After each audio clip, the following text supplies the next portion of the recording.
The Hail Varsity Radio Saturday morning show. Strap yourselves in. Here are your hosts, Chris Schmidt. Y'all don't even know he was a virgin until he's 28, and now, roll tide. And Mark Cranack. Time has come for someone to put his foot down. And that foot is me. Welcome to it. Weekend editions here at Hail Varsity Radio. We're presented by Currency, Chris Schmidt and Elijah Herbel. Mark Cranack on assignment this morning, so we'll catch up with him next weekend. We're pretty loaded up. Been an interesting week in Nebraska athletics. We'll dive there. Not only a chance to meet the experienced and kind of part of that inner circle of Texas high school football with Bob Wager, but the new kind of brand of coaches. You have Coach McGuire.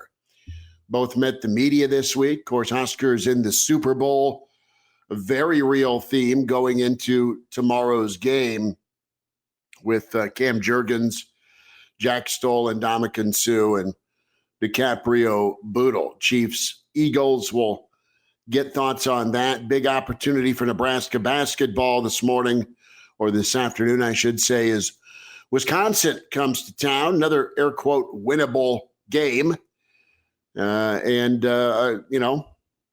Winter conditioning rolls forward, and the pursuit of Raiola keeps intensifying. Numbers to get in this morning: 466-3776, 466-3776, 800-825-5865. Those are the numbers to dial up on Hail Varsity Weekend Edition. Can email the show, Chris at hailvarsity.com. And we invite you to check the show out, ESPN Lincoln, but also on Facebook and on Twitter at ESPN Lincoln Facebook, ESPN Lincoln Twitter, the Hail Varsity YouTube channel, and the Hail Varsity Radio Twitter handle as well, at HVarsity Radio. So we'll rewind with Russ Hochstein. Really good sit down with Russ on his time in New England, his time as a Husker, and then Brandon Vogel and Gary Sharp in hour two. That's the news and notes. Think of your Cam Jurgens, Elijah. Think of this journey for you, what you've done, how you've wowed, how you've had to adapt to the NFL, which you've done. I mean, he's the highest pick of a Nebraska player in 11 years. He's behind a Hall of Famer in Kelsey. And this is the kid's first postseason. Because he didn't go bowling, but he's able to let his skill set shine, take the coaching, and let someone project a position for him. All right, dude, we know you're super athletic. We know you're super explosive. You might just be another tight end, or you could be a big-time difference maker at the center spot.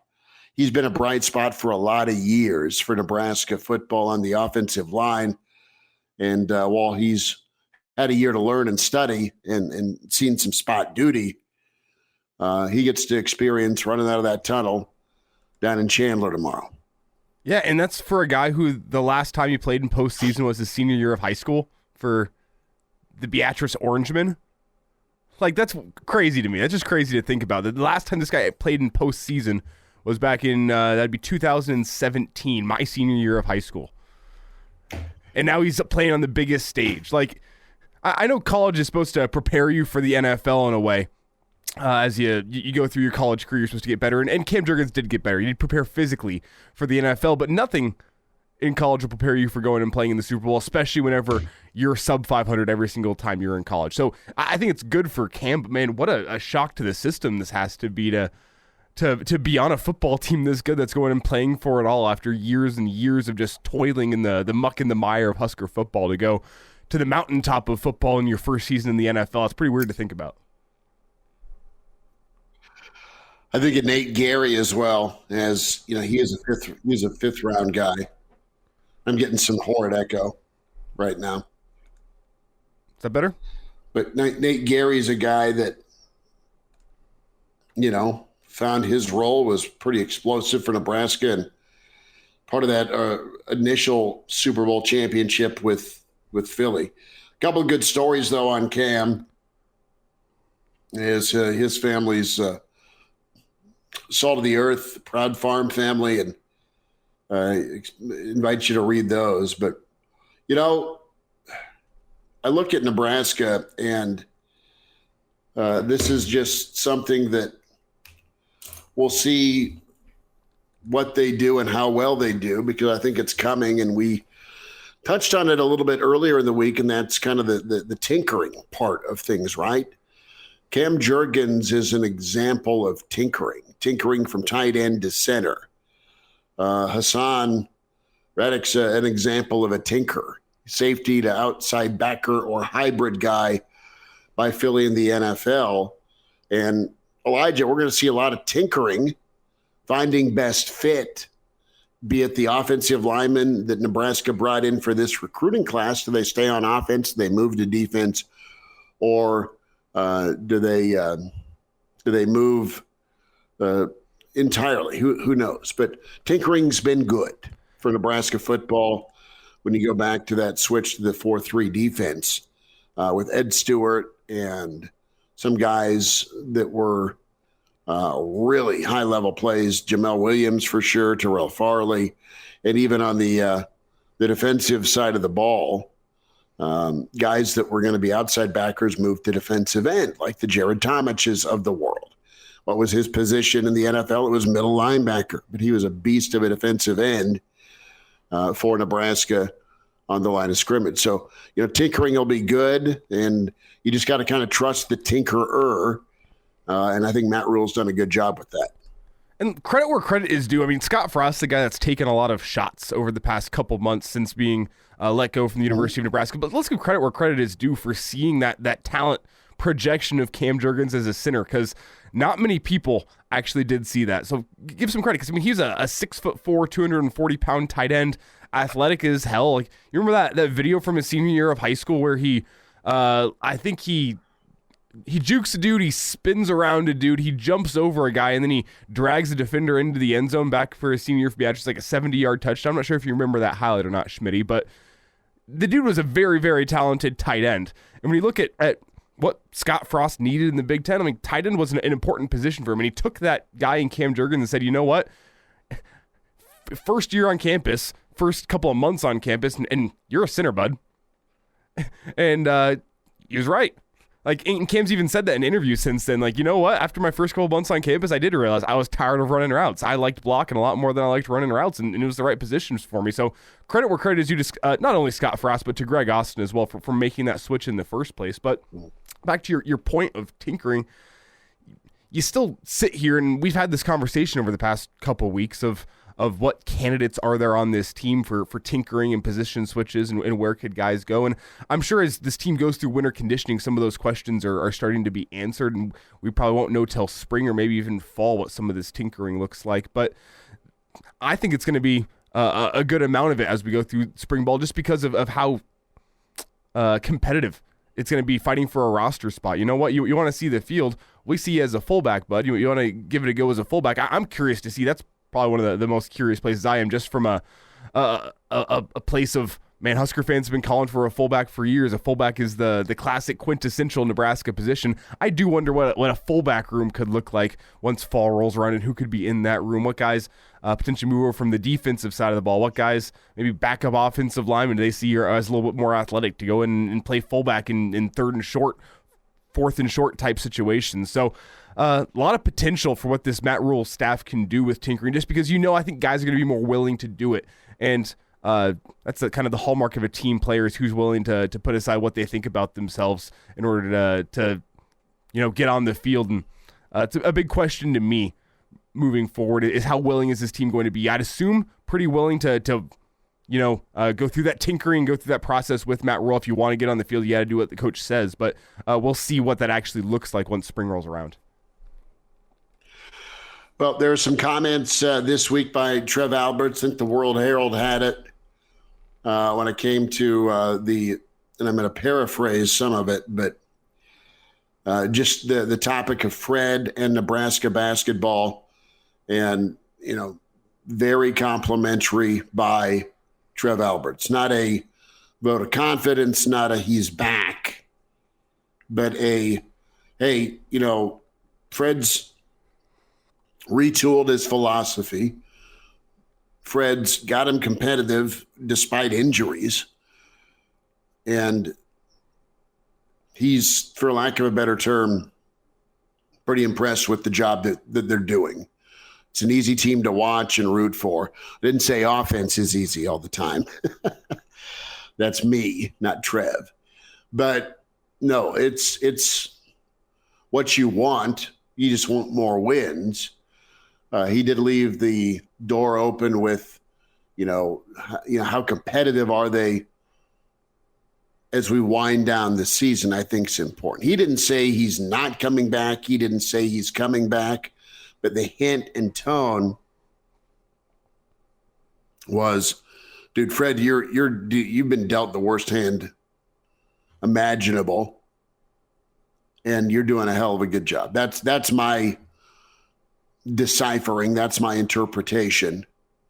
And while Trev was not going to say definitively that he's back this week, he did say in about a year ago about Fred, and also commented on Scott with, all right, these guys are coming back. He said, I'm not in the habit of making comments and discussion points on a coach's future in season. You had to last year in both instances. He did. And, it'll be a big game for Nebraska here. As great effort. Poured a lot into the tank against Michigan. That thing could have been 30. And just Michigan couldn't miss. Now you get Wisconsin. You're underdogged at home. Wisconsin's mortal. They're not vintage Wisconsin. They're on the bubble, quite honestly. And I know it's a 3 o'clock tip-off today, so it should be pretty good. And you ask yourself, has Fred done enough to deserve another year? And it's too bad that you waited so long to make your change, but at least you've made the change. And I'm anxious to see the young guys, some of the guys that are going to be returners, you would think, and then what do you add in the portal? Because that's going to be key for you.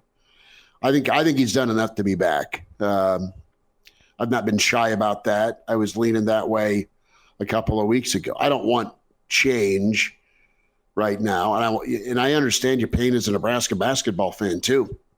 Totally get it, because you want more wins. You want excellence. You want tournaments, even though it's been what it's been, right? So I'm kind of right there, Elijah, with Trev and what I see and what you see with Nebraska basketball. It's a product that had to do a major overhaul with what they were doing, who they were bringing in, and how they were playing to the Big Ten, but they've adapted to the Big Ten.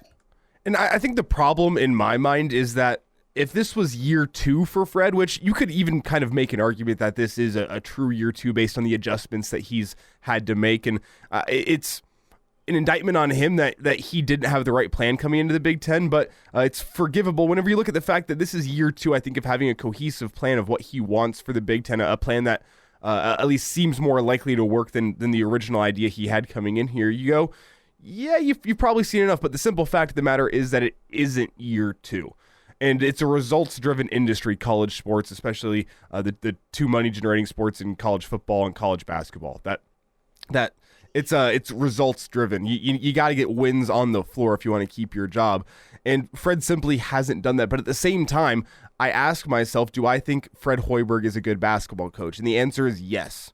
It's every single time yes. Whenever you look at what he's done with some of his talent over the past couple of seasons, you've seen Husker basketball teams that aren't as talented as the foes they go face in the Big Ten and aren't necessarily equipped to go beat those teams that they play in the Big Ten. They really haven't done a lot of beating those teams in the Big Ten, but I do think that the team, especially this year, is more competitive and is playing so well because Fred Hoiberg is a good basketball coach. I think Fred Hoiberg has a smart mind for basketball, and that's what leaves me feeling a little conflicted on the whole Fred Hoiberg situation. Because with Scott Frost, when you look back at that, I also think Scott Frost is still a good football coach. Was he good for the Big Ten? Probably not. But was he a good football coach? Yes. But then you look back at his history, and he made some decisions as a head coach that make you scratch your head in terms of, is that what a good head coach would be doing in terms of onside kick in Dublin? And I don't want to kick that dead horse too much, or the Georgia Southern game. But there was just questions in your mind where you went, is this a good football coach to lead the Husker football program? And the answer was no. And you look at Fred Hoiberg and you go, this is still a good basketball coach, but the results haven't been there. But it hasn't been because of his coaching acumen. I think it's been more because of recruiting misses and not quite understanding what you need to win in the Big Ten. And then he's made the switch, and this team's gotten more competitive. It looked better this year. Injuries kind of derailed it. And I'm still on the fence about Fred Hoiberg because, as I said, I think the dude is a very, very good basketball coach. I think he's a good dude, and I think he fits the state of Nebraska well. But simply put, the results haven't been there. No, and the problem is what your plan was and how you did it before you came back to college, and you just got it wrong early on. We'll take a time out, and we'll get to Russ Hochstein. That's on the way with Hail Varsity. Back with you at Hail Varsity Radio. We welcome in Husker standout All-American, two-time Super Bowl champ with the New England Patriots, and he's done wearing the parka because it's actually warm in New England. Russ Hochstein with us. Russ, it's February, it's Super Bowl week, and we thank you kindly for jumping on. How are you? I'm doing great, guys. As long as the weather's like it is outside, it's hard to be complaining. So usually you roadie to Florida. Is that in the works, or is that not doable? I mean, are you getting warmer climates in the future, or are you kind of stuck back east? I'm still back east, but our school break for my children is coming up in a little over a week, so I will be in Florida for a week coming up, and I can't wait. I thought so, but hey, it's going to be quite the weekend down in Arizona with the Waste Management Open going on, and then of course the Super Bowl. And was that something that was constantly on your mind, like in your football career? It was the Super Bowl something that, yeah, you want to get to, but is it something that was like a focus, a driving force for your game? Oh, absolutely. And fortunately, I came in the league in 2001 with the Bucks, and we lost in the first round of the playoffs. And then in 2002, when I came to New England, they had just won it the year before, and then the Bucks went on and won it. And ironic twist is, so everything has always been centered around the driving force of getting to the playoffs, winning, getting to your conference championship and Super Bowl. So absolutely, without a doubt, that's, I fell into some teams and obviously we went to it often enough when I was here. That was the one thing that drove everybody, because there's nothing like winning the Super Bowl, and that is the end and ultimate goal for all players and teams, is to get there. And I don't think there was any other thing you ever thought about all year. It was winning as many games in the regular season for good seeding in the playoffs, and then get in the playoffs and just find a way to win week after week and get yourself to the big game. And I was lucky and fortunate enough to be on some teams that did that, and we won it all, and it's nothing like it. So absolutely, and I still get giddy this time of year. I'm totally pumped. I was actually walked into my house about 10 minutes ago and threw on the NFL Network because they got live Super Bowl coverage going on, and it's just fun to watch and see how things have changed over time and what things have stayed the same. Russ, with the Super Bowl, were you able to soak it in, or was it more of a exhale that, all right, it's over and we got it handled, we won it? And you've won two of your Super Bowl wins were in dramatic fashion against Carolina by a field goal, and then Vinatieri doing his super toe thing against the Eagles in 39. And I mean, just not only going back to back, but just being able to to knock that out. And then, of course, the expectation in New England. I mean, that was what you guys were supposed to do, was go to a Super Bowl and win one. Absolutely. And, when you're in it, when you're in the middle of it, I was asked this question a few years ago. I think when you're in it, you don't really soak it in, the whole, how do I say, the drama of it, or the showcase, side. And in the heat of the game, once that kickoff happens, you're so into the game, and I think it takes you a couple months when you get home from the Super Bowl to really soak it in and go, wow, okay, we were out there for 4 days. We saw this, these things happened, and you kind of catch up on the media coverage. Because when you're there, I think you really just drown yourself in the football side of it, because you don't want to get lost in all the distractions that comes with the Super Bowl. And then, I've been out long enough now, and I can say now I look back and there's little tiny things I remember that when I played it really wasn't on my mind. And now you look back and you watch things, and you're like, oh yeah, that was going on when I was there too. They always talk about announcements for the Hall of Fame and things like that. And you kind of blew right over that when you're playing. And then, but as a fan now and being out of it for a while, those are things that come back to you. Russ, take me back to that 2003 season where, you were still a guy who was young in the league, learning, trying to earn some snaps. Then the postseason rolls around and you start earning a lot more snaps. And I'm pretty sure you had some pretty talented offensive linemen ahead of you on the depth chart to start that 2003 season. And I asked because there's a current former Husker on the Philadelphia Eagles that's been biding his time, sitting in the wings. And you never know, he may earn himself some playing time in the Super Bowl. It'd probably be, God forbid, an injury to Jason Kelsey that would allow that. But tell me about that experience of, biding your time on a really high-level championship team, and then, when the postseason rolls around, you get your chances. Oh, absolutely. I was, I came in, I was young. I came to this team, and then I had made one start previous to starting in the playoffs on our 2003 Super Bowl run, and I performed well enough that they trusted me, and I was kind of a swing guy.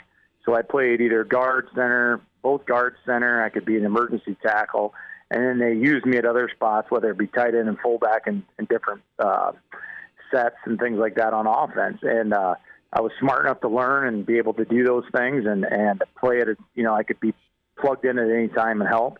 And I really think my O-line coach, Dante Scarnecchia, who's one of the greatest of all time as an O-line coach, probably in the NFL. And he just prepared everybody. Whether if you're suiting up on a Sunday, your mentality was, I can go in and play at any moment, and you have to be clued into the game. You have to know what's going on. And we followed all the sideline adjustments. You're always a part of all those huddles and things like that. And and God forbid, and God bless me, I was able to go in at a moment's notice and then the playoffs, and then never look back from there on, playing in that run of the playoffs and into the Super Bowl. And I was just part of the group. And, it doesn't matter if you're the 7th, 8th, or 9th guy in your line. Everybody works together. You're a band of brothers. You're a group, and everybody knows it. And, there's little things that separate somebody who starts 15 games a year from another kid who probably swings 3 or 4 games a year as a backup. So you always have to be ready. And sometimes, actually, with the times I started, I thought it was sometimes easier because you just knew you were going to be in there as a backup. You always had the nerves like, oh my God, 3/4 of this game has went by. Now I'm getting plugged in. These guys are all lathered up and ready to roll and got the flow and the momentum of the game. And now I got to come in and catch up. And but I was lucky enough to be able to do that and play at a good level and a high level with those guys and just help my team win. Russ Hochstein, few minutes, Super Week, and it's Super Bowl thoughts from a 2-time champ with the Patriots. And Russ, a great Husker, late 90s as he went on to win a couple of rings with New England.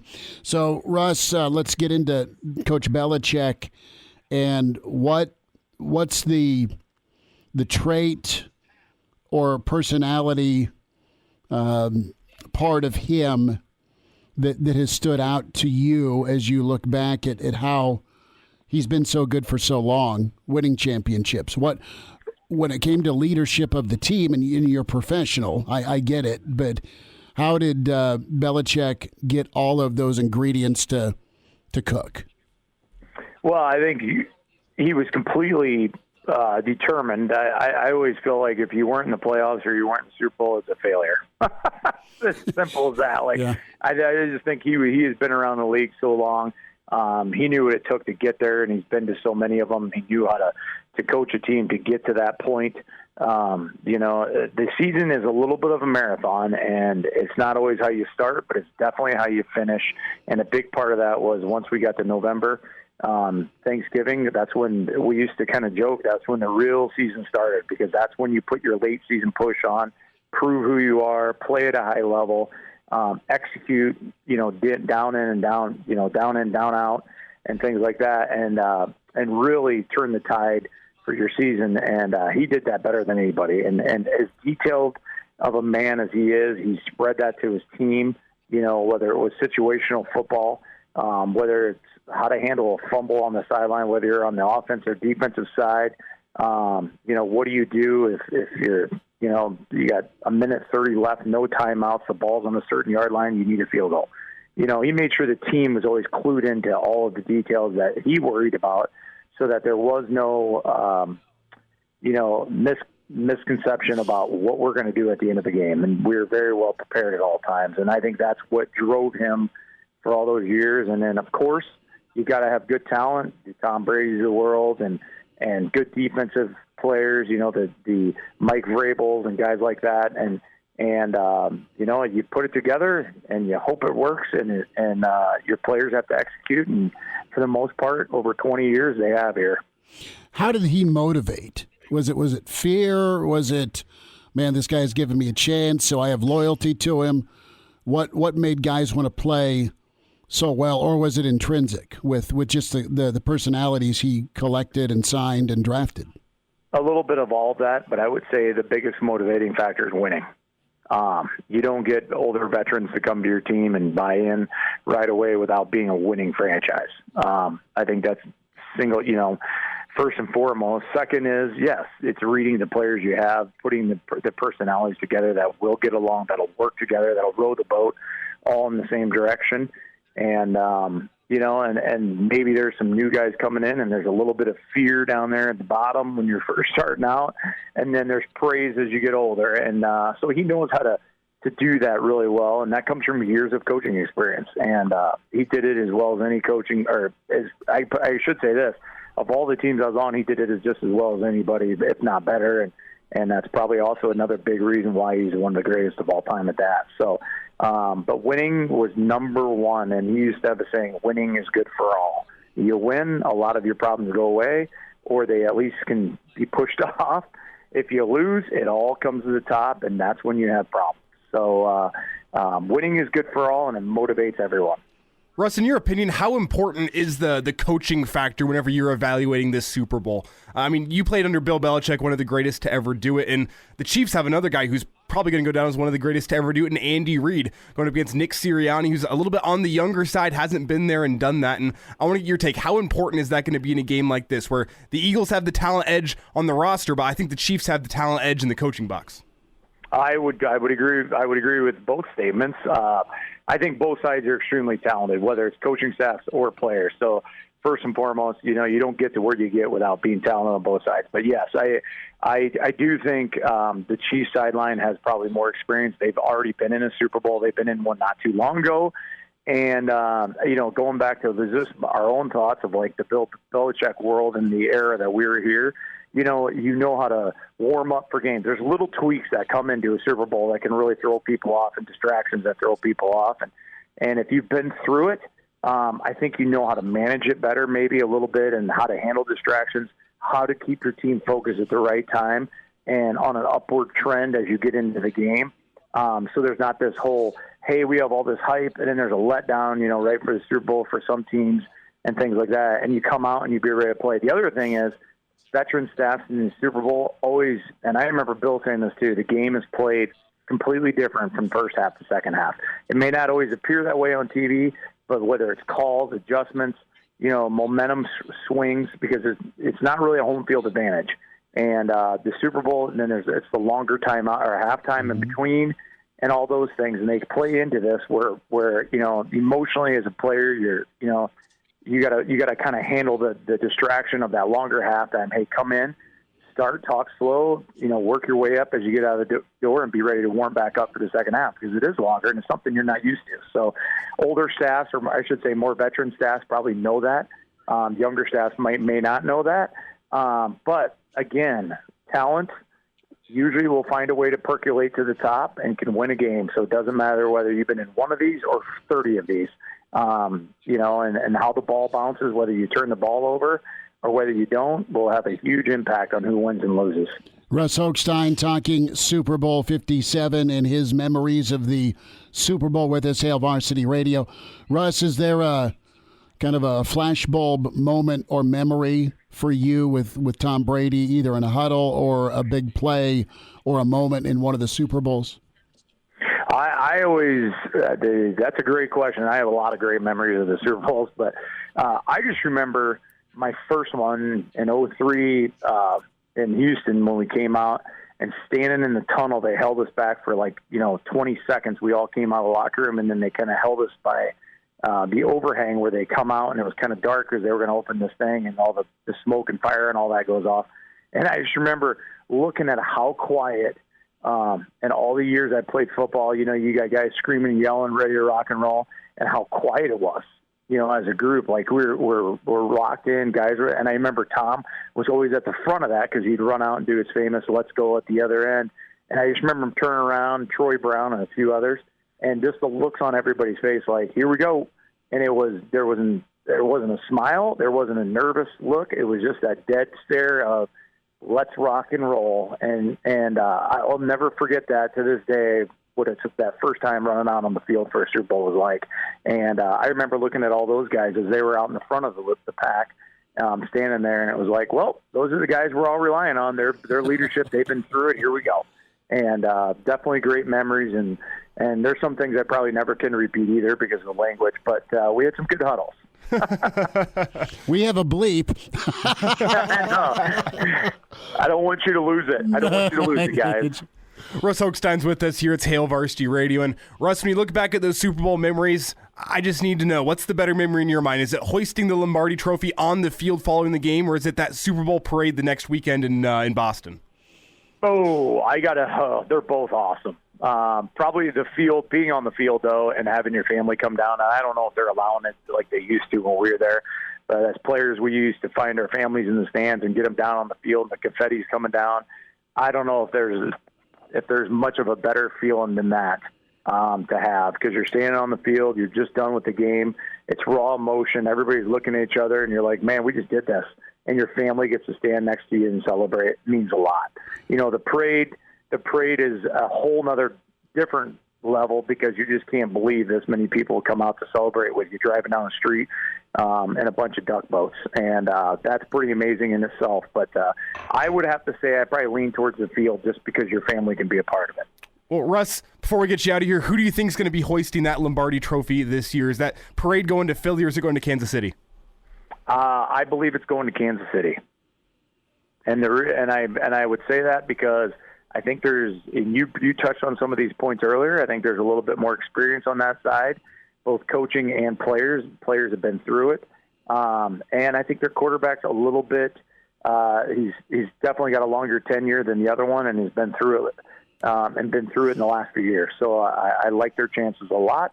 But we can't sleep. No one can sleep on the Eagles as well. I think they're a loaded roster, and so we'll see what happens when they come out and that ball's kicked off. Russ Hochstein with us. Russ, enjoy the Super Bowl. Thanks for sharing your time playing in the Super Bowl, and always great to get caught up with you again, man. Well, guys, I hope if you're betting on the Eagles, I hope you win. If you're betting on the Chiefs, I hope you win. But who knows? Meanwhile, I'm betting on the Gatorade bath color. Yeah, Elijah's diving into a whole different side bet. I like it. Russ, thank you so much. Thank you, guys. Have fun and enjoy the weekend. Early to rise with Hail Varsity Radio, the voice of Husker Nation. Here's Chris Schmidt and Mark Cranick. Thanks for hanging out. It's Hail Varsity Weekend, presented by Currency for all your equipment financing needs. Go Currency. Big thanks to Rick for listening. Again, I'm getting feedback. and excited to move into hour 2 here. Brandon Vogel going to be with us from Hail Varsity. We'll spend time with Gary Sharp, the Iron Horse, as he'll join us, Elijah. But really awesome to run Russ Hochstein down, 2 championships with New England, long, very incredible career. Russ was always about doing the little things that turned into big things, and was an All-American lineman for the Big Red in the late 90s, early 2000s. Played with Dom Raiola, Tonio Finotti, and a really awesome line, and really powered that 1999 team. And then you saw what he did in New England. He kind of laid out Mr. Jack of all trades. That was his role. And slid in and did a great job during one of their Super Bowl runs. So Russ is a humble guy, but man, he's a really, really talented individual. Good to get his perspective on the Super Bowl. Yeah, and I almost see his career, and I guess I didn't see the college side of things, so that I leave out. But he's almost Will Compton before Will Compton in terms of an NFL career. Just a guy who is gritty and is going to keep on fighting. And you know what? You may not have been drafted very high or drafted at all, but he's going to go fight and scratch and claw for his NFL career, and that's what he did. Whenever he got a chance, he took it, and that's kind of exactly what I saw from Will Compton. I'm not saying they had a same career in that sense, but just the kind of guy that was going to do whatever it took to get on the field and help his team win, and got a couple Super Bowl rings to show from it, and made a very solid career for himself in the NFL based on, his own hard work. The fact that he may not have been the most talented guy in the NFL, but he was going to commit himself and he was going to work hard, and he's enjoyed the fruits of his labor. So it's great having Russ Hochstein on. His perspective is great before a Super Bowl, and just especially in the wake of the Tom Brady news. He played with the best to ever do it. He won rings with the best to ever do it, and it's just awesome to hear from him. Well, you have Coach Rhule on the podcast circuit. The Next Round was a show he was on this week, and were you telling me the backstory is this is a local show that Rhule and Satterfield would listen to on their way into the office, and they've just kind of kept connected with the folks? Is this out of Chattanooga? So it's somewhere around there. And it started out Satterfield listening to them whenever he was down at UT Chattanooga, and used to listen to them every single morning. And then whenever Satterfield got hired by Rhule at Baylor, they would carpool to work together, and Satterfield had these guys pulled up every single morning listening along. And whenever Coach Satterfield told them, me and Coach Rhule listen every single day, like, we got to have Coach Rhule on. And these guys have kind of built a relationship with Matt Rhule ever since then. So not only was it an insightful interview, it was just kind of fun to see Matt Rhule hanging out with guys that have known him for forever. And I think it kind of speaks to what we've heard from a lot of people who've known Rhule for a long time, Paul Meyerberg and such, that Matt Rhule's just a genuine guy and loves that human interaction. You kind of see it on display with these guys in the Next Round. Well, here's a snippet from the Rhule interview, specifically the topic of rebuild and how similar a rebuild Nebraska is when you look at Baylor, when you look at those Temple blueprints. Where's Nebraska at? I think it's the same steps. It's getting the right people, coaches, recruits, staff, getting everybody on the same page, having really high standards and trying to build relationships. The difference here is when I got to Temple, they were moving up into the American Conference, so it was a step up in conference. When I went to Baylor, we were coming off a scandal. We had 45 scholarship players or so. We had 3 scholarship offensive linemen, 4 scholarship offensive linemen. We're certainly further ahead here. But, it's been several years now of 3 and 4 wins. And so I don't want to minimize that. The thing I'm trying to get our guys to do is what I did at those other places was just work every day. Like, let's not tweet about how good we're going to be. Let's not talk about bowl games. Let's just show up today and work and kind of be a little old school. And if we do that, these kids love Nebraska. They'll find a way to have success. Good plan. Just get better today versus talking about it. Do it. More from Rhule here. The future of college football. It's an interesting time, right? You got the thumbs up for Baylor and I should say for Texas and Oklahoma in the SEC. We're not far removed from the fact UCLA and USC are going to be moving neighborhoods. But here is Coach Rhule on where college football is going. Well, I think obviously I'm a traditionalist, right? Like I miss the old conferences that I grew up on. So, but that's not where we are. So it is what it is. I think it's a really good thing for the Big Ten moving forward in that we're kind of like the NFL. We're kind of a national conference that stretches from the West Coast all the way across to the East Coast. For me, it kind of positions us in a good place in that we're in the middle of the country. So, we go out to UCLA and USC. It's not a tremendous, it doesn't tax our bodies too much. We go to the East Coast, it'll be interesting to see what the Penn States and Rutgers and USC and UCLA, the accommodations they have to make going across the country. But, Lincoln Riley's a great coach. Chip Kelly's a great coach. Those programs are up and running. So it'll only make our conference better, as we head into the 12-team playoff era. Can we sneak in Hassan Reddick? Let's try and do that. His role in the Super Bowl, the topic of tinkering, because Reddick's one of those success stories. First of all, the credit goes to Hassan because he just got better and better every year. I first took the job. He had already walked on the year before.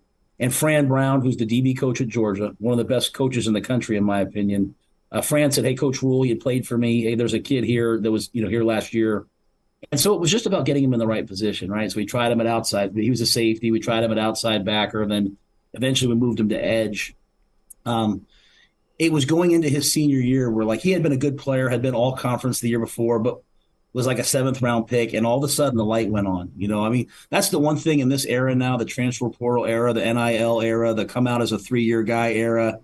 You remember the old days when a guy would redshirt and kind of his senior year, all of a sudden he become a dominant player. Well, Hassan's one of those throwback guys. And we went out that year, and it's just like the light came on, and he dominated every game that he's in. And I think I saw that last week, in the conference championship game. It's like he just took over the game, was getting to the quarterback, and I would not be surprised if he did that in the Super Bowl because, here's a kid who walked on from South Jersey, from Philly, he was from there, played at Temple, got drafted in the first round in Philadelphia, has this journey through all these teams. Now he comes back, he's all-pro in Philadelphia, and now he's going to play the Super Bowl for the Eagles. I wouldn't be surprised, man. That guy's going to write a storybook ending.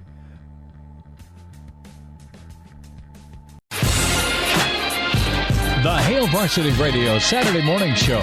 Strap yourselves in. Here are your hosts, Chris Schmidt. Y'all don't even know he was a virgin until he's 28, and now roll tide. And Mark Cranack. Time has come for someone to put his foot down. And that foot is me. Back with you, it's hour 2. It's the weekend edition. It's Hail Varsity Radio, presented by Currency. For all your equipment financing needs, go Currency. Chris Schmidt, Elijah Herbel.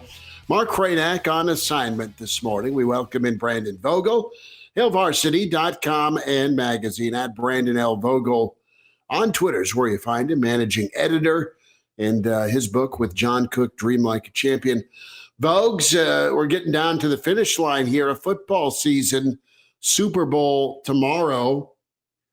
And the offseason continues to be very interesting for Nebraska. Coach Wager, Coach McGuire met the media this week. And, man, they are two Texans that are all about being in Lincoln now. And they've kind of brought that Texas swag north. And I know Nebraska fans are eating it up a little bit. Yeah, absolutely. Texas Thursday this week at Memorial Stadium. I think if things go the way that they've designed them to with this coaching staff, they'll have more than a couple of Texas Thursdays in terms of players coming up to Lincoln. I think the history of Nebraska recruiting is, well, it's national and it's everywhere. We're well aware of that, but you kind of got to find your pocket. And sometimes, that's been Louisiana. Sometimes it's been New Jersey, Texas, of course. I mean, Texas has sort of always been there. You go back to 1973 and Tom Osborne's first class, which is kind of, I keep all of those signees in the spreadsheet and kind of look at them that way. I mean, Texas has supplied the most Huskers, at least scholarship signees in terms of recruits of any state, and Nebraska is second. Tells you about Nebraska, tells you about Texas too, just in terms of the sheer volume and quality of players that have always been available there. So if Nebraska is successfully able to kind of get back in there, that's a pretty good development. What is unique about, and this is a broad take on Texas players, everyone is individual and has their own strengths and weaknesses. I get that, but what is a separator for you, if we're to just kind of label in a good way, a Texas recruit versus a California recruit versus Jersey or Florida, Georgia? I mean, there's your 5 food groups of let's go get dudes from there while winning the 500-mile radius battle and in-state battle. All that being said, Texas players do what for you? What's their trait?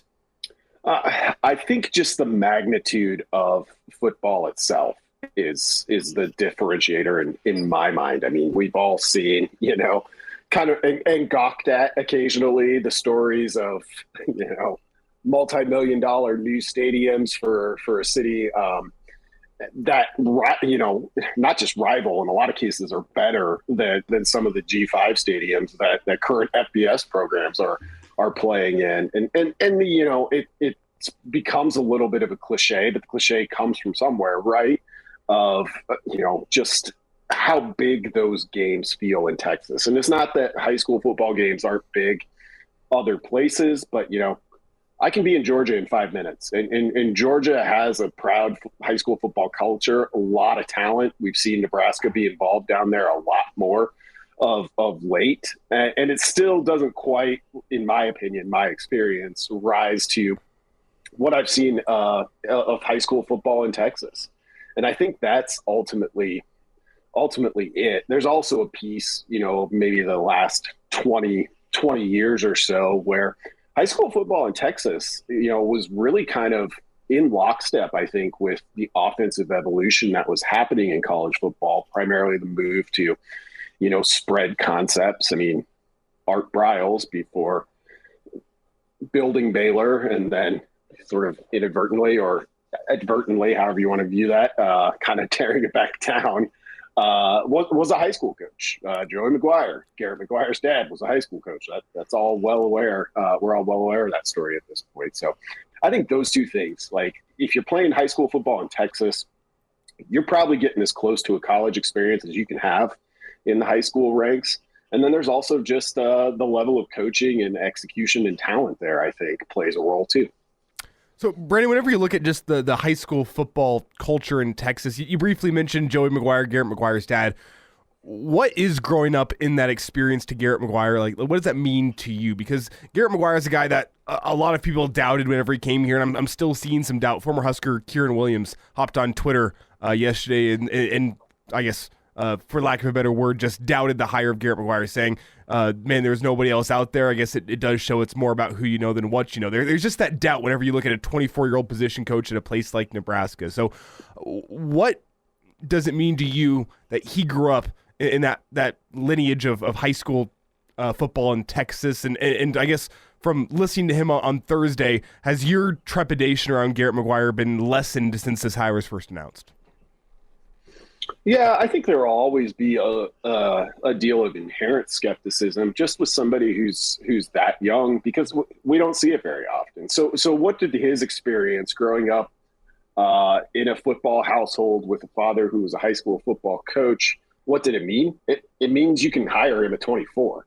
And I mean, I know there's still a lot of people out there who think, well, maybe you shouldn't have. And let's be clear, like, it would have been much easier for Matt Rhule to choose a coach who, is at the advanced age of 28 or whatever. That still would have been seen as, a young and up and coming hire. To go all the way to somebody who isn't just 24, but very much looks 24. I understand why it gives people pause, but we'll get it sorted out soon enough. And I think once, we move past the getting to know you stage of this new staff and these new assistants, and they actually just get to start coaching, you'll start to hear from the players in Garrett McGuire's room what they think of him. And then the results, will always speak for themselves on Saturdays, and that's the most important part.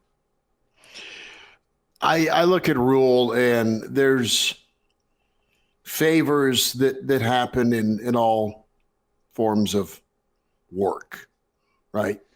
You got a buddy hire, you got a family hire, but ultimately you've kind of got a Matt Rhule hire. And with that, he ain't going to spare anybody. He may give you an opportunity because your dad's money or there's some history there, but ultimately you better swim or else.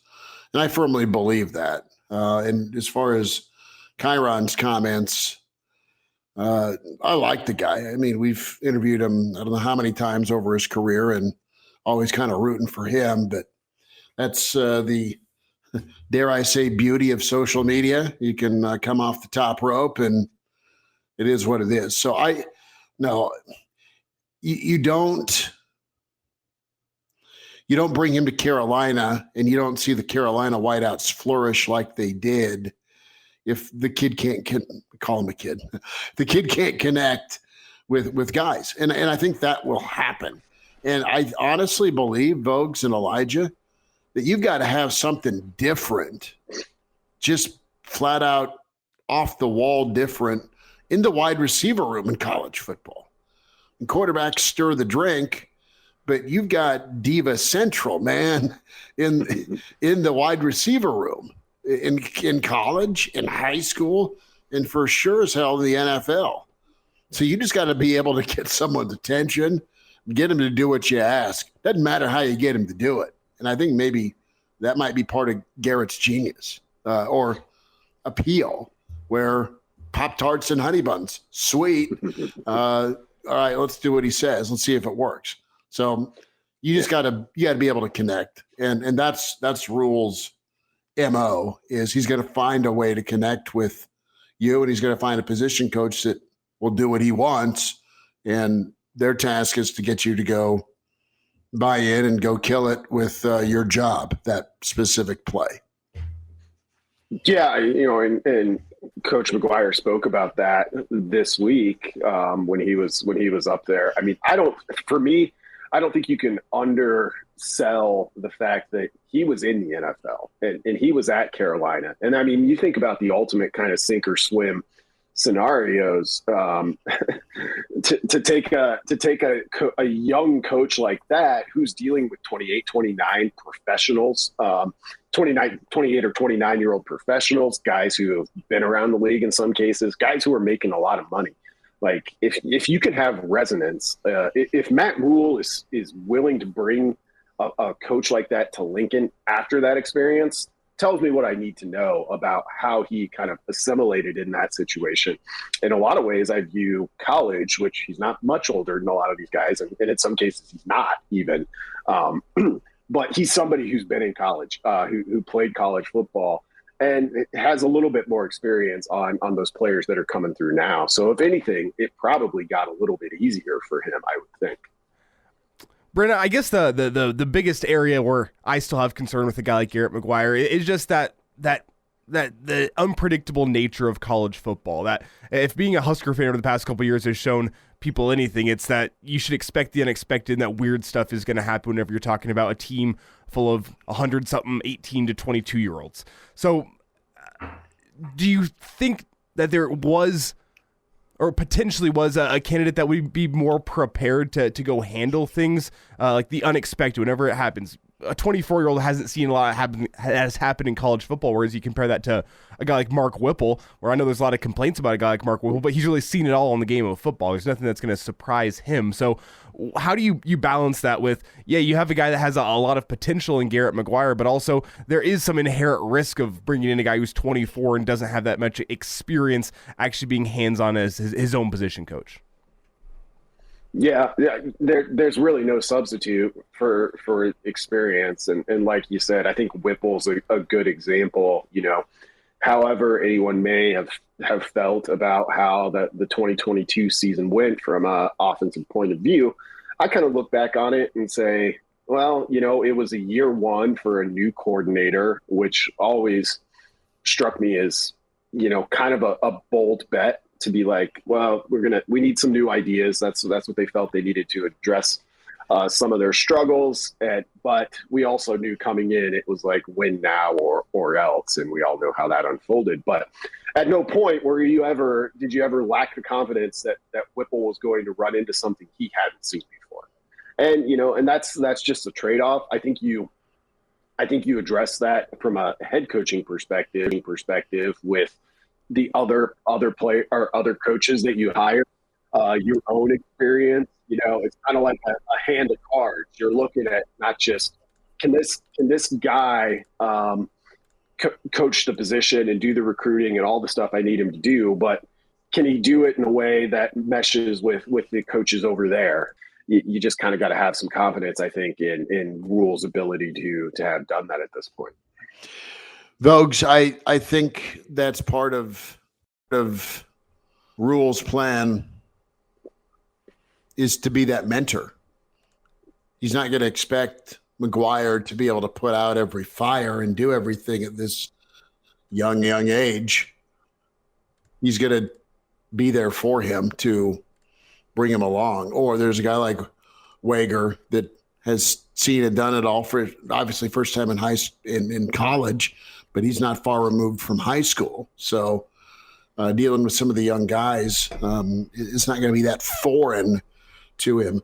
Folks, I want to get your take on the secondary as you've got all starters returning, Hartzog and Buford and Farmer and Newsome and Gifford, right? And you've got some experience depth. You've got Braxton Clark and Omar Brown and Singleton. How tough of a spring do you anticipate it being for those kids that are still here, knowing what Travis Fisher did and brought to the room, but also understanding that, there's a pretty good level of respect for Coach Cooper. So,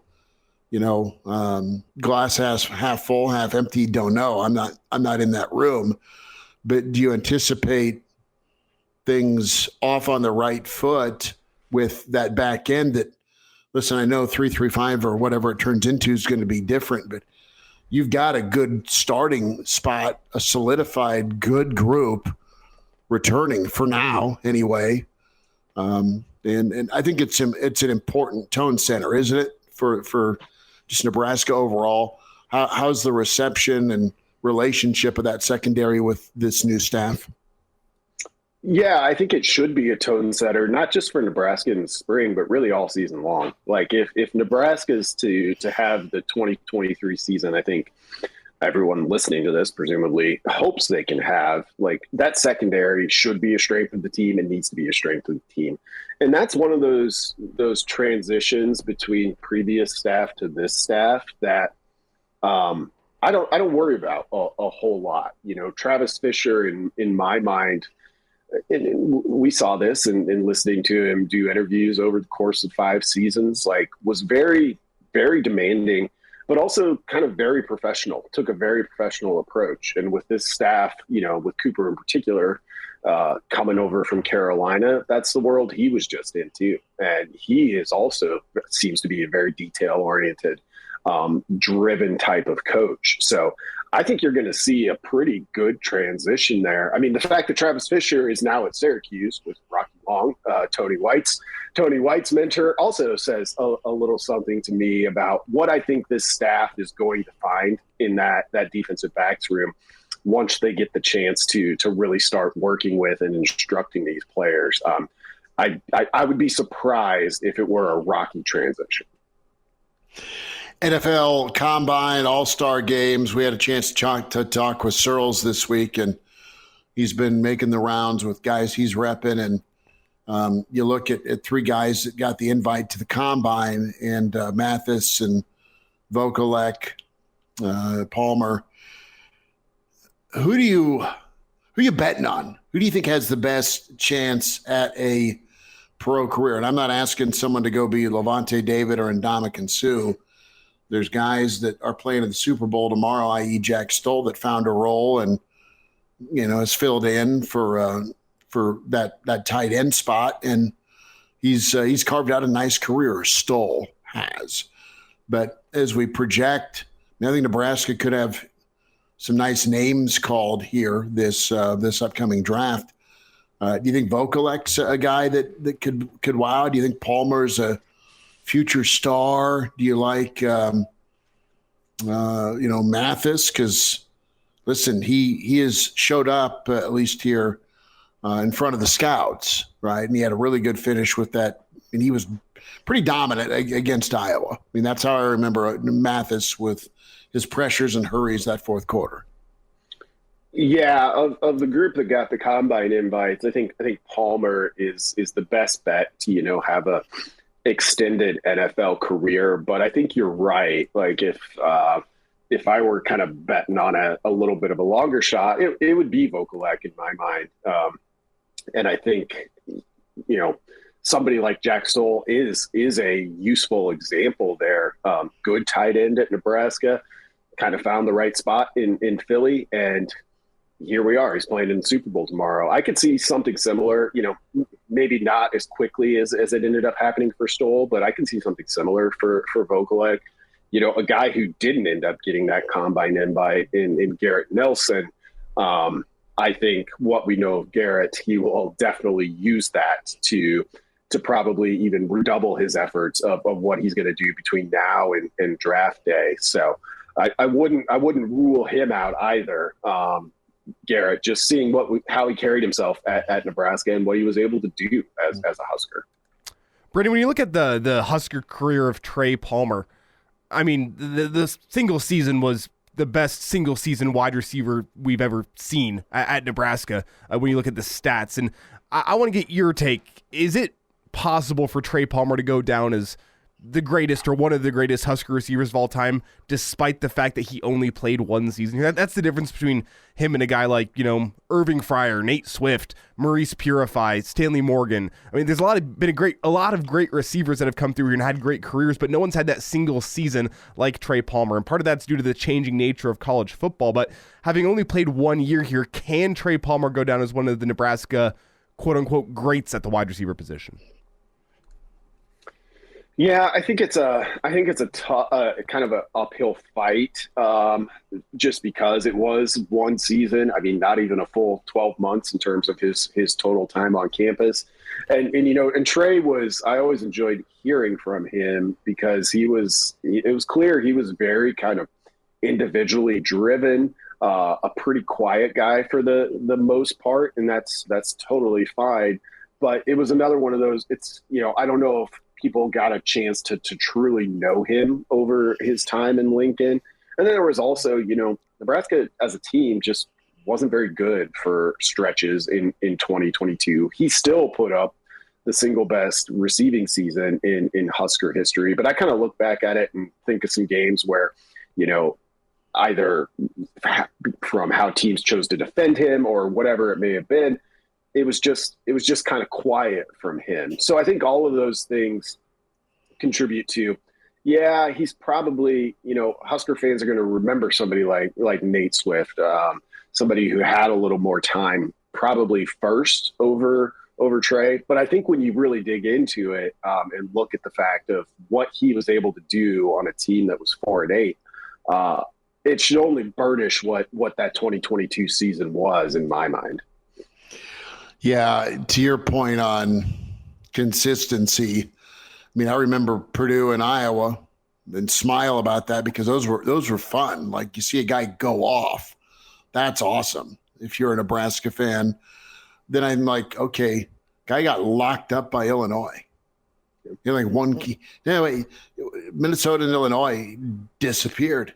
Well, who was throwing him the football that game? Who was throwing him the football that game is the problem. If Casey Thompson remains healthy all year long. Well, for a while, you had Casey Thompson throwing him the football before he got knocked out. For a quarter. But my question is, like, if Casey Thompson doesn't get knocked out of the game, how many yards does Trey Palmer go for last year? That's another question in my mind whenever you look at this. He set the single-season receiving record, and he may have left 200 yards on the table with the amount of time that was missed by Casey Thompson.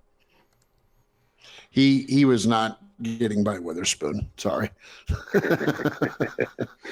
That one in particular, I mean, that's a really good football player, as people found out this year, and I think they'll continue to find out in the months ahead. But yeah, it's those games there where, and again, I think to both of your points, really is like we saw Trey's individual ability, his physical gifts, what he was able to do in the best, kind of scenarios.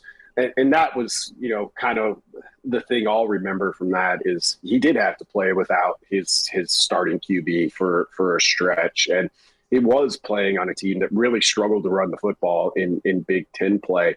I mean, you go back to like 2019 LSU, where he started his career previously. You put him on a team like that, and he may not – his individual season may not have stood out as much, but he probably puts up more yards, has another 2 or 3 touchdowns just by the nature of the team strength. So whenever I'm thinking about players and what they were able to do, that's always kind of a big factor for me. Is, okay, how good were you and how good was the team you were on? Brandon Vogel's with us, Hail Varsity managing editor.com and magazine. Get your print and digital subscription today, hailvarsity.com/offer. Folks, what are you doing this weekend, and what's on the docket for Hail Varsity?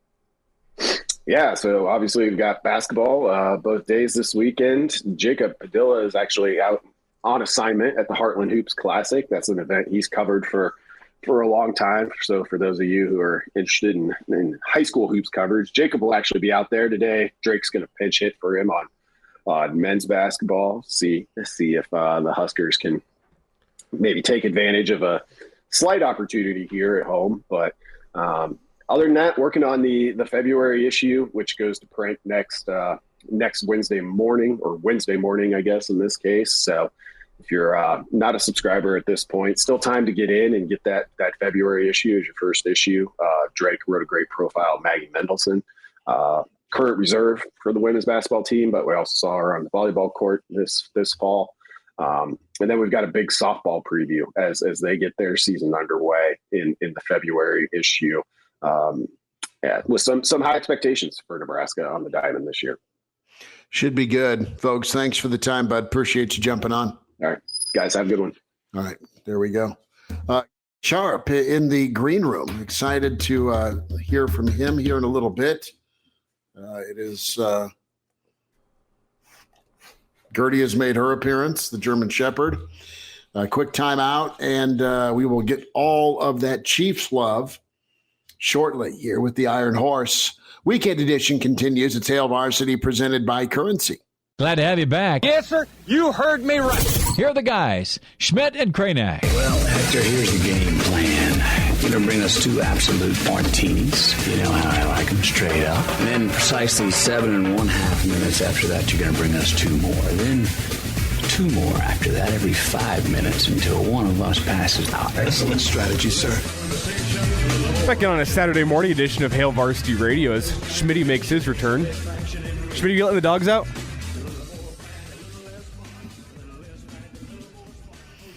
We're good.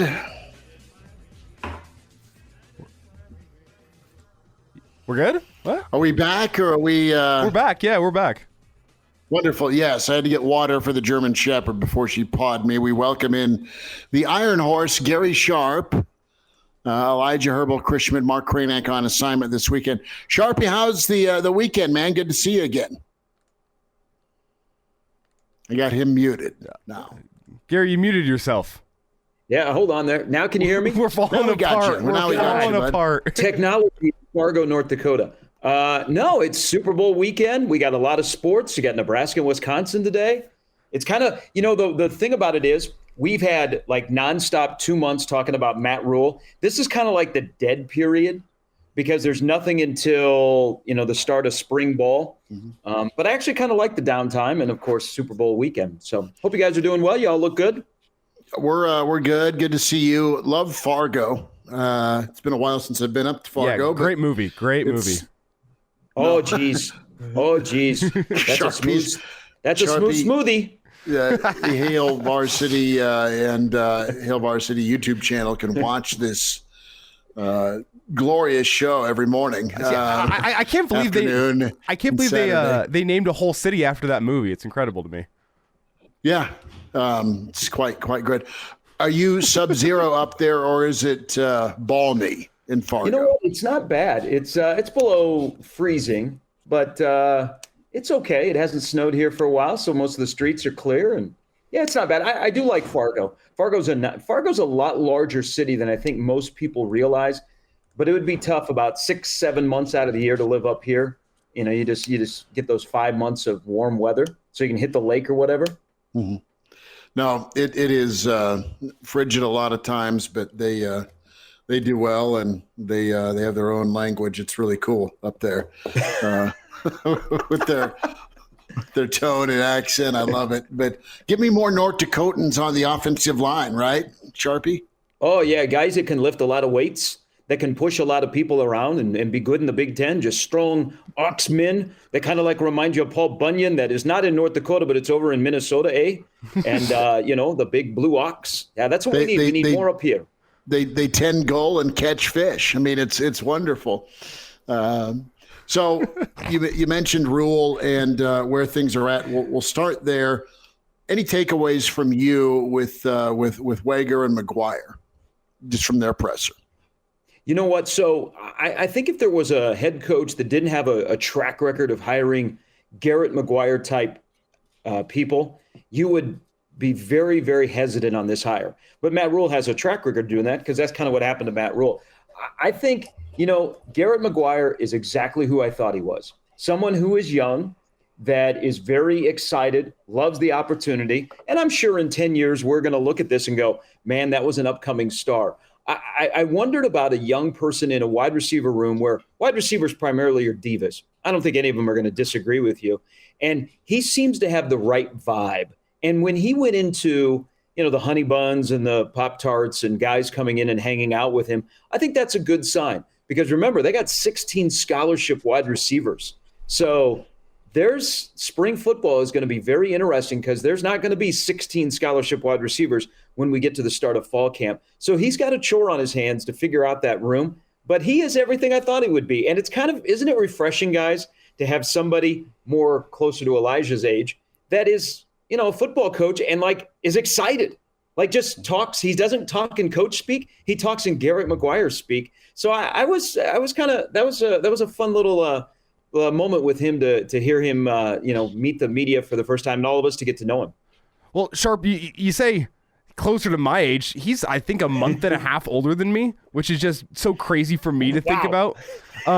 But one of the comparisons that I've seen a lot in recent weeks since this hire has been announced is that Lincoln Riley comparison. He was 24 years old whenever he became a full-time assistant coach at Texas Tech way back when. You've seen the career of Lincoln Riley since then. Is that a fair comparison to make for Garrett Riley and the potential that Matt Rhule apparently sees within him? I mean, I think potential, because when Mike Leach hired Lincoln Riley, did we go, oh, here's the next guy? But it goes back to a point, Elijah. It's about the head man. The head man making a hire, a head man having a knack for projecting talent. And I also think you do that when you're hiring a staff. You project that down the road, Garrett McGuire is going to be really, really good. And this is the prime opportunity for him to learn under you. And again, probably any other coach that doesn't have a track record of doing this, we're wondering really still out loud about this hire. But he at least gives you a little comfort level. And then he says, hey, Garrett, just go be yourself. And Garrett's himself. And, the last couple of days, everybody's fallen in love with this kid who is 24 years old. I mean, that is amazing. But you look around college football. I mean, we got coaches that are 32 years old, 33 years old, the Lincoln Rileys of the world that aren't even 40 yet. I mean, it's becoming a younger man's game, and it's really not a surprise. I think you nailed it. You need a special that Midas touch to connect with that room, with that group of, that wide receiver room, Sharpie. It's its own world. And however you get them to do what is best for them, and they want honey buns and Pop-Tarts, so be it. It's being able to connect, and I think that's going to be the secret sauce, so to speak, with this staff. With if and when things get turned around, I mean, it's going to be about the relationship part of things that turn into to actions and plays on the field, right? Guys, look at it this way. Look at two examples in that room. You got Xavier Betts, who is back, and Matt Rhule has invested in the person, hoping that will help out with the player. And then you've got Isaiah Garcia Castaneda, who left this program when he wasn't happy with his touches. Now he's back and going through spring. And is it a make it or break it spring for him? You've got Bonner, who we didn't see last year, but there's a lot of promise. I mean, it really is, with 16 scholarship guys and a few more that could get on the field. It is a fascinating room. And I will be curious to see how he structures it and how it breaks apart, because I think when we get to the season, I mean, what are we looking at? Maybe 9 max that we could look at in a rotation, and then we whittle it down to about 7. So there'll be a lot of competition there, and that'll be like the first test. It's really, if you look at the 2 hires in the offseason where you went, let me think a little bit about that. Offensive line and wide receiver. Well, look at what their spring is going to be like. They're going to have a lot of competition, and they're going to have to make some harsh decisions on guys that are going to move to the forefront and guys that probably aren't going to play that may decide to jump into the portal after spring. So those are 2 positions that, Nebraska needs them to be good, but it's 2 coaches that, they've got an interesting spring ahead of them and trying to figure out where bodies are going to go and what is the best fit either to get to 5 or get to 3. Gary Sharp with us, the Iron Horse, Hail Varsity Radio Weekend Edition. Gary, we were talking about this yesterday, and, what's the right answer here with what you need at quarterback. And I know what Nebraska has on the roster. There's some unknown with guys that have been in the room. You've got Casey Thompson that's back. You've got Sims that's a dynamic athlete. You've got the Raiola factor on the horizon. And you have his skill set and the hype around him. What does Nebraska need at quarterback? I wanted to get your take on this. We had a fun chat yesterday afternoon about it. You want that program changer? Do you need a program changer? Nebraska's always had good dudes at quarterback for the most part. They rarely fall into the serviceable category. And what do you need to win? What's that quarterback got to be? Yeah, and this is going to be a discussion until we get to that Minnesota game, because you have 2 guys that are in the running where one day, aren't you guys saying, I think it's Jeff Sims. The next day you're like, man, I heard Casey Thompson is like taking the lead during mat drills and all of that stuff. And you're like, here we go.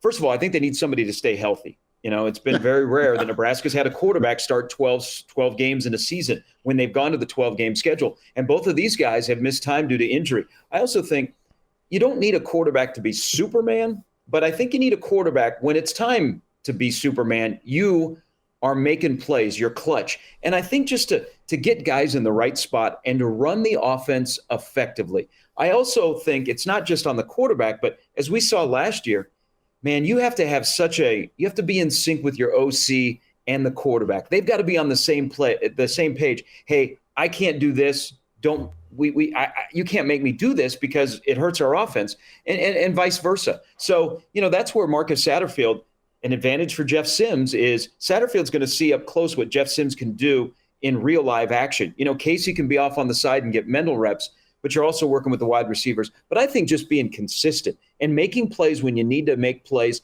and getting the offense in the right position on every single play. And you know what? And don't ride the roller coaster. Even if Nebraska has a boring, just simple quarterback that just, throws the ball at 64, 65% completion rate and moves the ball down the field, I think Nebraska is going to be fine. Gary, this is the most competitive quarterback battle we have seen since when, in your opinion? That's Newcomb, a good question. Crouch? I mean, you might have to go to Crouch and Newcomb, going back a ways. So I look at that year with Taylor Martinez and Cody Green and Zach Lee. That was a really good one. I think that was 2010. Yeah, and and that was just a case of all right, when Taylor gets up to speed, are you going to unleash him and let him go? Yeah, no, I think there's very few instances where we could all say, honestly, there was a quarterback competition like we're going to have this year. And let's pause for a moment. How much of a quarterback competition will it be? Is Jeff Sims going to have a big leg up after spring that Casey Thompson's got to rally? It is funny, like if you ask your listeners and you say, okay, what's the vibe? How many people are on Casey's team? Because Casey Thompson drew a lot of fans last year with what he put up with and what he endured and trying to get to the finish line. And then Jeff Sims comes in, and because of the familiarity from Matt Rhule looking at Jeff Sims, they talk more about him, but you always see that Rhule says, oh, but also Casey. I don't think it'll divide the fan base, but it's for the first time, kind of, Elijah, to your question, it is one of those things where people are like picking sides. You either like the new shiny toy or you're like, you know what? I like what we had last year. I want to see that come through with a new offensive coordinator. But through it all, this is the best thing to happen to Nebraska, because I do believe that this will be the first test of Matt Rhule to make this a fair competition, because you can't fool guys in the locker room because they're going to be around these guys all the time. But this will be the first test to Matt Rhule to see how he handles it. And, like if Casey Thompson isn't the guy, what do you do to retain Casey Thompson to make sure that he's not going anywhere? Not that I'm saying that he will, but it's going to be the first test of Matt Rhule to make a key decision that'll move this football program forward. But it's going to be great. I think it's great for Nebraska. I think it's great. They'll have so much competition during spring because you have so many bodies, scholarship bodies. Think about the first day they put on pads in that first scrimmage, what that's going to be like, And even as we talk about two quarterbacks, it might not be a bad thing to have to be the third string quarterback, right, this year? No, it get groomed, learn, develop, get better, and then have a shot whenever that opening happens to go win the job. Sharpie, it is a chance for your other Big Red, Andy Reid, to make it happen tomorrow. Second Super Bowl championship, third appearance for him. Mahomes was a warrior, just awesome against Cincinnati, really manned up. And Kansas City's fun. They are absolutely fun. You've loved the Chiefs forever. Philly's a whole kind of wow factor with what they've done. Lay out tomorrow for me who you like. I know who you like, but what's your head say, not your heart? And could it be an all-timer tomorrow? I mean, do we have that type of matchup in front of us? It could be. I mean, these two teams are the best in the NFL this year, number one seeds, the two guys that were in the running for the MVP. I think Kansas City's offensive line is going to be tested. I think Philadelphia has the best O-line, D-line combo. I don't think enough people are talking about Jalen Hurts' injury. Everybody wants to talk about Mahomes' ankle, and he's getting close to being, he's not going to be 100%, but I bet he's about 90-95%, which is huge for Kansas City, because Philadelphia struggles when guys get out of the pocket and they scramble. I think Mahomes with his offensive line going against that really, really good defense and two of the better cornerbacks in the game, that's where the game is going to be won. In my opinion, I know everybody talks about defense. Can Kansas City stop Philadelphia running? I think Kansas City has to make some plays offensively, but I do think it's going to be a great game. I mean, it's kind of under the radar. The NBA has kind of stolen the thunder this week. And it's Philadelphia and Kansas City, and you have that week off, and it's like, but I think we're in line for a really, really good game tomorrow. And of course, I'm hoping that Kansas City wins. I do think Kansas City will find a way to win. I had them 28-24. Gary, that's a good score. That's what I had. Gary, is You're this like, oh God, got to change it. Is this a legacy defining game for Patrick Mahomes? Just in terms of his grander career, and the salary cap hit's going up over the next couple of years, so we'll see what the roster looks like. He's got a long career ahead of him, but is it too early to call this legacy defining? Yeah, I think so. But and that's understandable, and he gets asked that, and 5 straight AFC championship games. This is his third Super Bowl in the 5 years he's been a starter. He's got one. There is a big difference, though, between being 2-1 and 1-2. You could say, well, it's just one game. But, man, just the perception of 2-1 to 1-2. I think Kansas City is actually in a good position moving forward because they drafted well. Their last 2 drafts have been fantastic, and they've got a lot of rookies that are key players. I mean, this is rare for Kansas City not to have this success and your quarterback is not on his rookie deal. That's kind of usually where you have to strike because it does impact your cap and you're not able to build a deep roster. It just kind of shows you how good Mahomes is and how good the front office is for Kansas City. I think another part of this, both of these front offices are really good in how they've constructed both of these rosters. I really do believe that this is one of the better matchups we've had in a Super Bowl. Real quick, are you shocked that Kansas City is back where they're at without Hill? I mean, because he's done this without that guy opening up the rest of the offense, and they've still been able to be incredible. Yeah, and I think that's a testament to Mahomes. They went out and got guys that if they're going to change and not have the great Tyreek Hill, what do you have to do to let Mahomes have success? And they went out and got the right wide receivers. I think a lot of it shows that Andy Reid has put guys in the right position. And then also it helps you have a tight end. I mean, you have one of the best tight ends in the history of the game that is open all the time, which is crazy. That also helps those guys on the field. But, I'll be curious. That Philadelphia's got two really good cornerbacks. They've done a good job of shutting down wide receiver 1. Kansas City probably has a wide receiver 1.5, a couple of those guys. So that's another area where Mahomes will have to throw those guys open tomorrow and find big number 87 a lot. Gary, quickly, before we get you out, I know I told you last thought, Schmidt, but I got one more for you. Give me an under-the-radar guy that you think for the Chiefs needs to have a good game tomorrow for the Chiefs to get the win. Isaiah Pacheco, who is a rookie. I mean, he's a guy that's going to run the football. I mean, Kansas City has to run the football against Philadelphia. And he's a guy that has slowly, as the season's gone along, he's gotten more opportunities. He's played better. He's an under-the-radar guy I would look for Kansas City. Sharpie, enjoy Fargo. I mean that. And we'll get caught up again next weekend. Thanks for the time as always, bud. Thanks, guys. Enjoy Nebraska, Wisconsin. That should be a fun atmosphere today. See you, man. There he is. Gary Sharp with us. Good to spend time with him. The Iron Horse.